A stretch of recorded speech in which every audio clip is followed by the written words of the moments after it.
One of the things that when you preach on Sundays is prep every week. And so even though I'm here, a gift has been given to me. My friend Tiffany is going to speak today. It allows me this last week to commit to my family and not be thinking constantly about Sunday's sermon. And so I'm thankful that I get to just be here and learn. Tiffany has a long resume. I was looking through it as she sent it to me. She was in the U.S. Army. She has done some different chaplain work. She currently is working on her doctorate in spiritual formation. She served as family pastor and children's ministry. She's working now as an evangelist. She leads a family trip to Colorado. And so if you're interested in that, she does that. Her family does that. She's with her husband and son. They're all authors. And so just a great family. And I'm appreciative of Tiffany being here. And so if you would you welcome Tiffany today?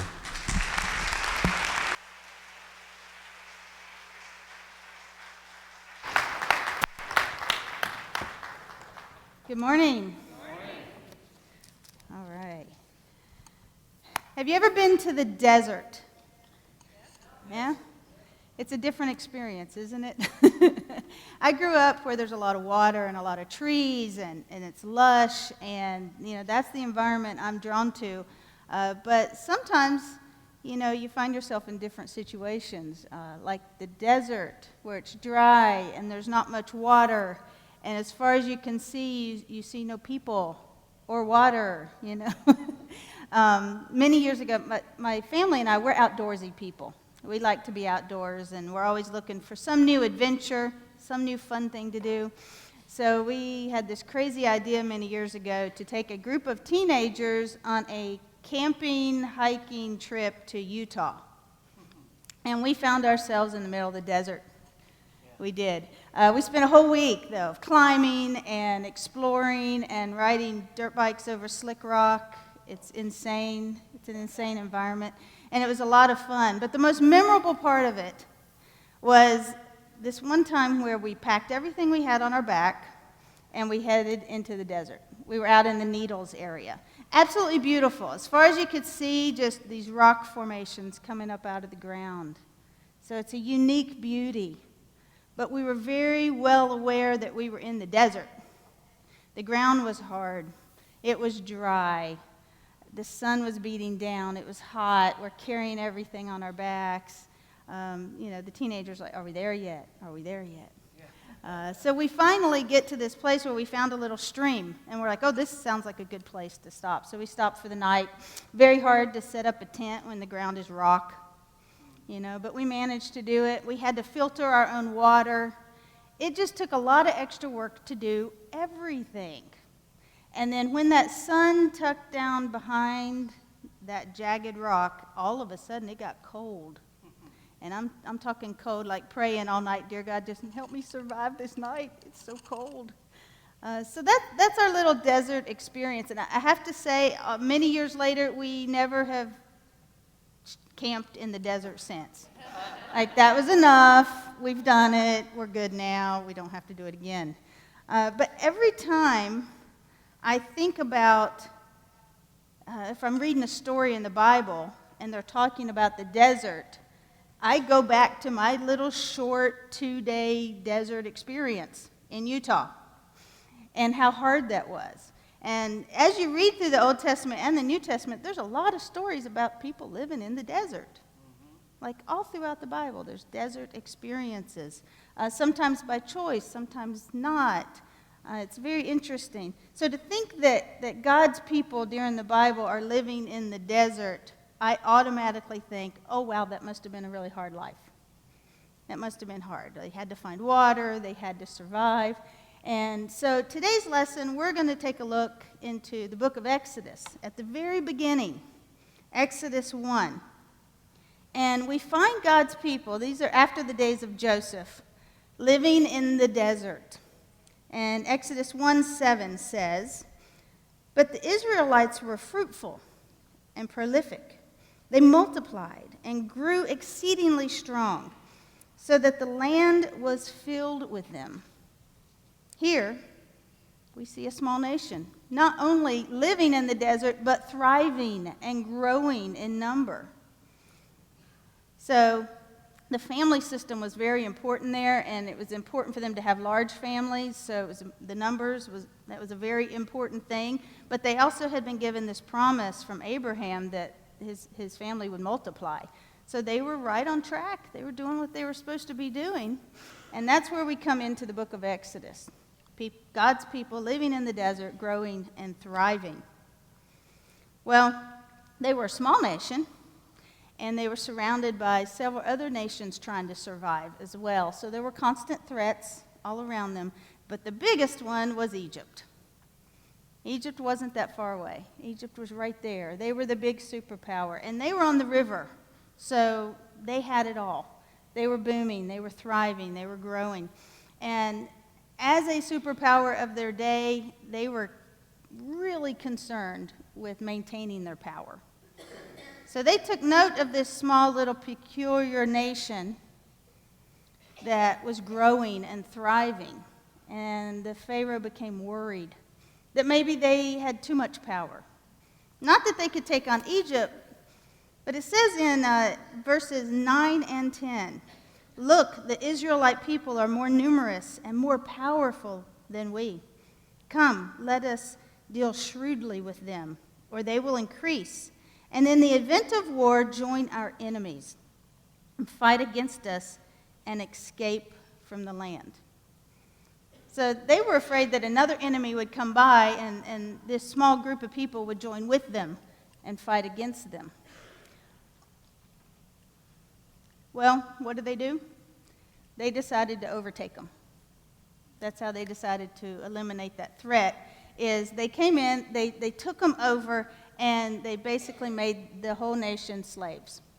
So just like that, you have this nation that was thriving, and now they've lost their freedoms, and they were harsh taskmasters. As you read through the book of Exodus, it's just there were harsh conditions. They were put to hard labor. Forget what they did before. They were put to hard labor because Egypt was growing and thriving, and they needed someone to build their buildings and take care of all the work that needed to be done. And that's what they imposed upon this nation. They lost their freedom just like that. Now, many of them were probably thinking, what just happened? What did we do? And now what do we do? And how can we get out of this situation? Because they were so big and so strong that how do you get out of this situation? So they were shocked. They were adapting to their new reality. So what was once hard, living and thriving in the desert, now all of a sudden was extremely hard because they had no freedom. They had no choice. And for 430 years, they were slaves for Egypt. 430. That's several generations that were born, lived, and died in that situation. That's a long time. That is a very long time. And the Pharaoh of the day, because obviously this is not the same Pharaoh, the Pharaoh of the day took notice that the people that were supposed to just be servants were growing stronger, because they did. They continued to grow in number and be strong and thrive, even though they were in this horrible situation. And so the Pharaoh got really concerned. So he called the midwives, and he called them over and he said, here's what I want you to do. When a baby boy is born, don't let him live. Well, they didn't listen to him. They didn't. And he said, why aren't you doing what I asked you to do? And they said, oh, these women are strong. They have their babies. We're not there, so we can't do anything about it. So instead, Pharaoh said, well, I'll take care of this. He made a commandment that all the newborn male babies were not to live. I mean, how devastating. Already you don't have your freedom. Already you've spent generations in this situation, and now they're taking your sons. So, rough life. How in the world did they stay together? How did they stay strong? How did they keep going day after day, so much so that even though they're enslaved, they were a threat? It is this situation that Moses is born. This is the scenario. This is what's going on. And all of a sudden, a baby boy is born that, according to Pharaoh, was not supposed to live. And it's baby Moses. His mom hid him away as long as she could. She made a basket. She hid him in the reeds along the water's edge to try to protect him and save his life. And one day, Pharaoh's daughter found the baby. And she decided, I think I'll keep it. Because I guess she could. And she did. So Moses, you have growing up in the palace of the Pharaoh, even though he was born Hebrew. So Moses is this unique character. I mean, there aren't any other accounts of other babies being saved from this tragedy and being raised in the Pharaoh's household, basically. This is the only one we know of when we read through Scripture. So we have Moses, and he's torn between these two worlds. He knew where he came from. He knows where he lives. He can see what's happening, and there's just inner turmoil that goes on within Moses. So much so, when he was older, he was a young man, he went out and he saw one of the guards beating one of the slaves, and he got so angry that he beat the guard up and killed him. And then he knew. At that moment, he really knew who he was, because he realized he couldn't get away with that. Even though he had been raised in the palace, he knew he could not get away with that. So he ran. He ran for his life. And he escaped. He got out. Not long after that, the scriptures read chapters 3 and 4, he is married, he's a father, he's living in a different land, it's still the desert, living in a different land, and he, it seems as though, hey, he got a fresh start, this is all good, but he still knew who he was, and God wasn't done with him yet. He wasn't. So in Exodus 3, 7 and 8, we find Moses, he's out tending the flock. I imagine that was pretty hard, having to find water and food, not only for yourself, but for all the animals as well. So he's out doing his job. He's tending the flock, and he sees a bush that's on fire. So, of course, that's going to pique his curiosity. There probably aren't that many bushes that could be on fire, but so he goes over and he looks at the bush, and he quickly realizes that God is speaking to him, the voice of God. And he becomes very reverent of the fact that God, the Creator, is speaking to him. And so God has a message for him, and this is what he says in verses 7 and 8. I have observed the misery of my people who are in Egypt. I have heard their cry on account of their taskmasters. Indeed, I know their sufferings, and I have come down to deliver them from the Egyptians, and to bring them out of that land and into a good and broad land, a land flowing with milk and honey. Well, Moses is standing there like he's probably thinking, good. It's been a long time. And then God informs him that he's going to use him to make this happen. Now, you got to realize Moses, he got out. And he's also wanted for murder. So he's not wanting to go back to Egypt. He's not wanting to obey at this point. And he starts to reasoning with God, like, really, isn't there somebody else that can do this? But anyway, at the end of the day, this is Moses' moment of truth, this defining moment in his life, and he decides to say, yes, Lord. So he goes back to Egypt. Goes back to Egypt. Now, this is a unique situation, because how many slave-born, wanted for murder runaways can come back and get one-on-one FaceTime with the Pharaoh? Well, to our knowledge, only Moses. And so he goes in, he meets with the Pharaoh, and the story just keeps getting larger and larger at this point, because he says the famous words, let my people go. Pharaoh says no, and then the plagues start coming. A total of 10 plagues, bringing destruction and harm and pain and discomfort to the people of Egypt. And he kept saying, let my people go, and Pharaoh kept saying no, and then the plagues kept coming, and they kept coming. And still, they were dug in. They were not going to let the slaves go until finally that 10th plague came. And on that night, all the firstborn males of Egypt did not make it through the night. They perished. Devastating, devastating event. And so in the devastation, in the grief, they're like, go, just get out, go. So all of a sudden, you had thousands of slaves and their families and their animals and any belongings they could have, and they picked up and took off. Must have been a scene.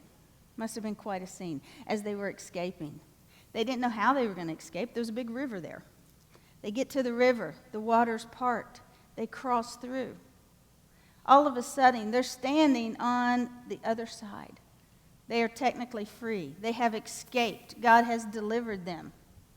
And they stand on the edge of their journey into this promised land of milk and honey that God had promised them. Well, they got worried all of a sudden. We just let all our slaves go. We can't do that. So they sent the army to go get them. The army gets there. The waters were released, and all of a sudden the army's washed away. Another devastating loss of life.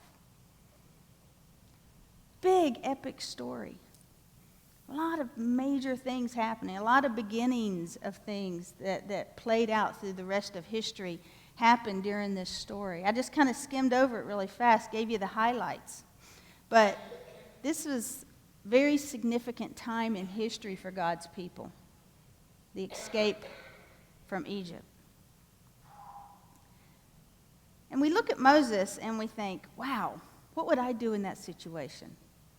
And it's pretty inspiring that even though he was in that situation, he still said, yes, Lord, I'll go. It's inspiring. It's significant. But at the same time, that's just about the only way I can relate with Moses. I don't really relate with him in too many other ways. He was obedient, and that is inspiring. But there's something else that when we read through this story and we think about all the epic events, we kind of miss a very important element, and that is the people. We often don't stop and think about the people that endured for almost 500 years. It says 430. People are key. They're significant. The way they stayed together, the way they survived, the way they moved forward in this situation, those are the normal, everyday people. Those are the ones that kept it together. And those are also the ones that I think I can relate to a little bit more. It's just the normal, everyday, how do we do this? How do we function as God's people in any situation? Well, there are three characteristics, three things about the people of God in this story that are very significant that I'd like to highlight this morning. First of all, they never lost their identity. They never gave up on the idea that they were God's people. Now, I'm sure some of them did. Can't speak for all of them. But the majority kept their identity as we are God's people. A lot of times, when smaller groups are taken into captivity, they lose their identity. This has happened throughout history, all different types of people. When they're taken and they're stripped from their freedom, and they lose their identity of who they are and where they're from. Sometimes they bleed into the new culture, they assimilate. Other times, they're simply just worked to death, and then they cease to exist. But not the Israelites. They continued. I think it has a lot to do with the fact that they kept their identity. See, their situation changed. It drastically changed from surviving and thriving in the desert to all of a sudden being enslaved. Their situation drastically changed. They were persecuted. They were beat down. But they held on to who they were because their situation did not determine their identity. They held tight as the people of God. Another thing is they continued to pray. They were praying people. And we see this in Exodus 3 because God said, I have heard their cries. Now, he heard their cries because they were crying out to him. They continued to communicate. They continued to open themselves up to God through prayer. Throughout all those generations, they continued to cry out. Never underestimate the power of prayer. We misunderstand it a lot. We get confused by it a lot. We get frustrated sometimes when it doesn't work the way we want it to work. But never underestimate the power of a praying people. Because you have this amazing connection with your Creator. You as a person can talk to the Creator. We as a people can come together collectively, speak with our Creator. It's an amazing gift we have. And I'm sure they had their doubts. I'm sure they had their frustrations. I'm sure they were tired. I'm sure they had a lot of questions as to why are we in this situation and why are we having to go through this? Because those are normal questions that at some point in life we all ask. They just had a continual, ongoing, many hundred years of asking these questions. But they maintained their identity and they kept praying. Another thing is they told their story. They kept telling their story. You see, they knew their history. They knew about their Creator. They knew about Adam and Eve. They knew about Noah. They knew about Abraham. They knew about Joseph. They knew their history. And the way they did this was through the spoken word. There wasn't a lot of written word back then. It was kind of new on the scene. It was a new thing. Matter of fact, in those days, in order to write something, you had to take the reeds from the water and mash them together and dry it, and then find something from the earth to write with, and then if it got wet, it would all wash away. So it wasn't a common thing to have the written word in these days. It was the spoken word was the way that things were passed along, the way things were taught, the way things were preserved, such as your identity. So through their years, they had come up with many practices or even rituals to where they would retell their story over and over again. And some of these were daily, and some of these were annual, and their story was very important because they needed to remind themselves of who they were. They needed to continue to grow as to what that meant. And they needed to pass that on to the next generation. So telling their story was a very vital part of this community. They kept living out their faith in this way. We have our own practices today. We're doing one right now. Church, we're telling the story. You meet together sometimes at Bible study or conversation over coffee or some chat you may have in the car driving down the road. But how we live our lives, we're telling our story over and over again, whatever your story is. And we all have one. We all have a story. So they maintained their identity, they kept praying, and they kept sharing their story. These are very important elements that got this group of people through 430 years of slavery to where they're standing on the edge of the shore waiting for this promised land now. They had no idea the journey they were going to have to take to get there, but they were ready for it. We don't live in a desert, and we don't live thousands of years ago.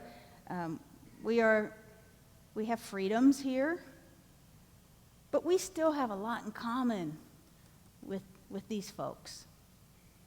A lot of things that I can just imagine I would think if I was in that situation. A lot of things that are the same throughout time, no matter where you live or what you do. We constantly find ourselves in the midst of cultural change as well. It never ends. It's always changing. That's just how the world works. So we find ourselves in the midst of change, and sometimes we think, what are we supposed to do with this? Or where do we go with that? I don't know what to think. And it can get a little overwhelming. And sometimes we can get caught up in things and we can get distracted and we can forget our own identity. Our cultural changes do not define our identity. They just give us the situation in which to live it out. There are people all around the world today worshiping in private, in secret. They're scared for their lives. They're scared of being persecuted. The early church was persecuted. But we will continue to be God's people. If that's who we choose to be, if you sign up for it and say, I want to follow Christ, then it doesn't matter where we live or when we live or what situation we're in, our identity is not shaped by our situation. Well, it's not defined. It is shaped because it shapes how we live our life and how we live that out every day. But God's faithfulness never ends. It may not make sense to us. We may not see it. It may not be in the time we want. I'm sure those folks in Egypt were thinking, isn't it about time our prayers got answered? So sometimes it doesn't happen how we think it's supposed to happen. But God is faithful, and he continues to be faithful. Just like the Israelites were the children of God, if we so choose to be, we are too. Keep praying. Keep praying. It's an intentional act, prayer is, of coming into the presence of God. We choose to be an active participant in this activity and in this relationship. So open yourself up to God. Willingly do things that will put you in the middle of the work that God is already doing, and God is on the move. God is at work. Join in. That's what we're called to do. We are asked to join in what's already happening. And it's been happening since the beginning of time. I mean, there are other spiritual practices you can do too. There's reading your Bible. It's important to know. Is prayer, like we discussed. It's times of silence, times of solitude, acts of service, getting into the community and loving others and sharing God's love. These are all ways that we intentionally align ourselves with the work that God is already doing. Be an active participant. The Israelites continued to worship God, even through generations of slavery. We have the same charge. We have the same mission, is to continue to pursue God even in the midst of change. Sometimes it's welcome change, sometimes it's unwelcome change in our lives. But the mission stays the same. The call stays the same. And tell your story. And you can do that just by living it out. You can tell your story in a variety of ways. We have more than just the spoken word now. I love videos, videos, photography, worship songs. We have books, we have fiction, we have nonfiction. There's so many ways to express what God is doing, what we're experiencing, incorporating the history of how God has been faithful throughout the generations and how we live that out. There are opportunities every day all around us to tell our story. So tell it to the kids. Tell it to other people's kids. Tell it to adults, and tell it to yourself. Because we constantly should be searching for more. Not just to know more, not just to be smarter or to have knowledge. It's so we can incorporate it into our lives. So we can open ourselves up to the work of the Spirit. And you get those tugs in your heart. You should go talk to this person, or you should give something over here, or you should go serve over there. Or sometimes the tug in your heart is just be quiet. You never know what the Spirit's going to ask you to do. But that's the life. when you intentionally step into God's work. The Israelites had certain practices as they told their story. They knew their history. And we have our own. Like I mentioned, we're doing one right now. So find those ways. Find those ways that are already happening and jump in. If God gives you a new idea, run with the new idea. But be inspired. Be creative. Tap into God's presence that's ever searching after you, that's ever pursuing you, that's always open to anyone. Doesn't matter who you are. And these three things of knowing identity and praying and telling the story, they all fit together. They're not just these single acts, because one's going to affect the other, and it's going to affect the other, and it's going to come back around and affect the other. And they all fit together. And that's just the life of pursuing Christ. So just remember that God is always pursuing you, always loving you, always wanting you, and is forever reaching out. Just like the people of Israel. He didn't leave them, but they did have to obey. Just like Moses. They obeyed. They waited. And then these miraculous things happened. Epic things. But if the people had not come together, if they had not supported one another, if they had not continually put themselves in that place of praying out to God, then it would have been a very different story. So yes, Moses was important. Yes, his faithfulness was important. But the people, normal, everyday people, played a vital role in this part of history. Just like today, we play a vital role in this part of history. We don't have the advantage of having hindsight, of looking back and thinking, wow, I'm really glad we did that then. I'm glad we stayed together. I'm glad we kept pursuing God, or opening up to God pursuing us. But we can learn from the past. We can learn from those who went before us of how important it is to open yourselves up to the work of God and joining the presence and the movement that's already happening. Because we're the people. We're it for today.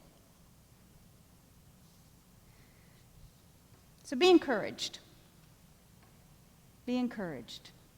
Embrace your identity. Keep praying.